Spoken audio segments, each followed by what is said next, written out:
Hi, this is BJ from Digital Mind. I'm just shooting a short video on how to communicate with graphic designers to make a great site. The first point I'd like to cover with you is that if you're getting a website made, it helps a lot for the process if you know exactly what it is that you want. Because if you do that, it makes it a lot easier to communicate clearly to designers or agencies what it is that you want. You can make it clear to be understood by making sketches, mock-ups, or providing templates for the site that you want. And if you are providing examples of a site that you would like to look like, also be clear on what you like about that website and what you would like to see different, what you would like to see better.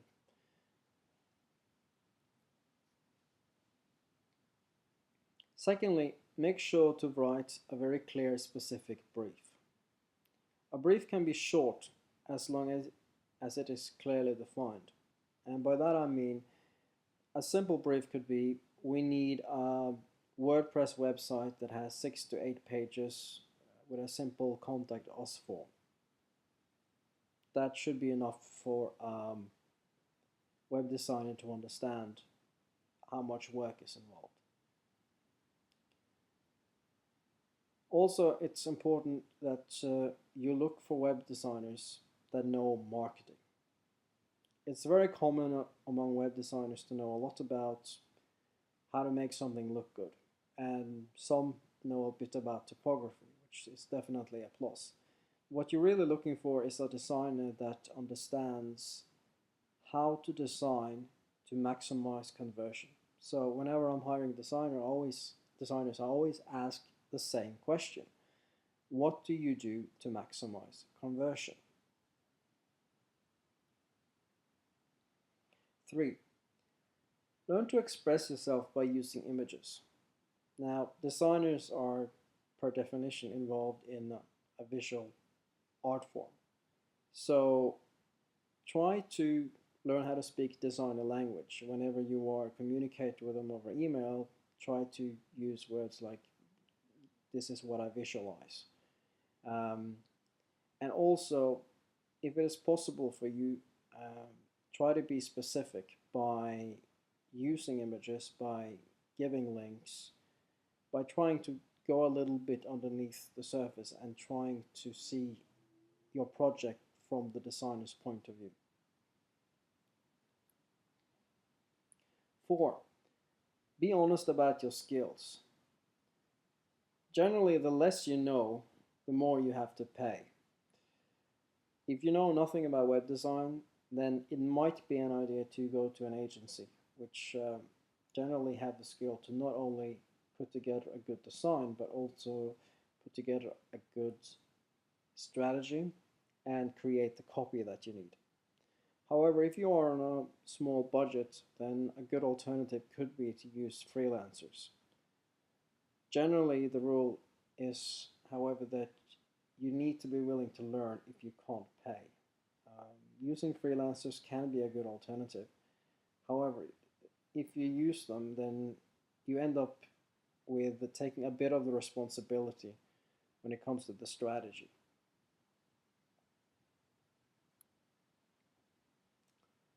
5. Make yourself available. And by that I mean, if you're particularly working with freelancers that are working in different time zones, they need to be able to reach you, and you need to be able to effectively communicate with them. So make yourself available every 24 hours through Skype, email, and phone. Generally speaking, you wouldn't need to talk to the designers. I very rarely are in conversations through phones or chats, like phone chats on Skype. Also make sure that you provide good feedback to the designer that you're working with. Be sure that you're very clear on both what you like and what you do not like. If there's something that you do not like, try to give examples of what you want instead. Being very vague can drive designers nuts, saying that something isn't good, or I would like that to be a little bit more blue, or you want something to have a warmer feel. Doesn't really make it easier for a designer. 6. Be active. Now, this goes a little bit back to being very clear on what it is that you want. For instance, you can take pictures for your website. The About page, for instance, you can take pictures of elements that are important for the content. It can be an idea to learn a little bit how to write copy. Also, it might be an idea to learn a little bit about WordPress, which is the most commonly used technical platform for creating simple websites. Also, it might be an idea to talk to people who have websites, who have gone through the process of creating websites, what they have experienced, who they have worked with, and so on.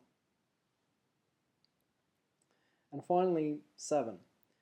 Consider your website an asset. By that I mean it's very common among certain business owners to regard a website as an expense, and in that trying to reduce it as much as possible. Your goal should generally be to have a website that you can use to store important elements of your business. It could be documents, it could be pictures, it could be video. And your website can also be something that is active in generating leads for you. Generally, your goal for leads should be to generate about 5%. However, a website is also a long-term project. You can make it a goal to exceed the 5% by basically adding more content and adding more office to your website. Okay, that's about it. If you like to see more videos like this, just go to digitalmind.com.